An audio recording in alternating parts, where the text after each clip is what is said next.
मी तुम्हा सगळ्या माध्यमांना हात जोडून विनंती करतो की हा जो पॅनिकिझम, मराठी सांगायचं झालं तर जी भीती निर्माण करण्याचा प्रयत्न चालला आहे, तो काहीसा व्यापाऱ्यांकडून चालला आहे, काहीसा विरोधकांकडून चालला आहे, काहीसा माणसाच्या मनामध्ये असुरक्षित भावना, संपलं तर काय करा, आणून ठेवा, याच्यातून निर्माण झालेली स्थिती आहे. वारंवार देशाचे पंतप्रधान माननीय नरेंद्रभाई मोदीजी आणि राज्याचे प्रमुख मुख्यमंत्री माननीय देवेंद्रजी ही मांडणी करत आहेत की कुठेही पेट्रोल डिझेलचा आणि घरगुती गॅसचा, मला हे मान्य आहे की शेवटी प्रायोरिटी ठरवायची असतात, त्यात घरगुती गॅसला प्रायोरिटी आहे.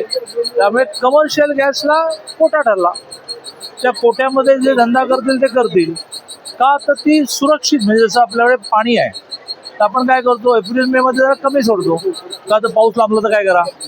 आणि त्यामुळे कुठेही लोकांनी पॅनिक होण्याचं, घाबरून जाण्याचं, असुरक्षिततेचं कारण नाही.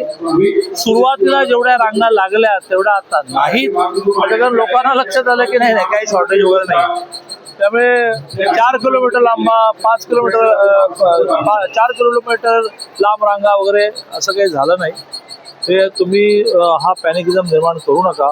आणि मला असं वाटतं की हेच माननीय मोदीजींचं वैशिष्ट्य आहे की त्यांनी पुढच्या काही महिन्याची व्यवस्था उभी केली. आता हे युद्ध काही वर्ष चाललं, पहिल्या महायुद्धासारखं दुसऱ्या महायुद्धासारखं चालू नये, परमेश्वराची प्रार्थना करूया लवकर संपव.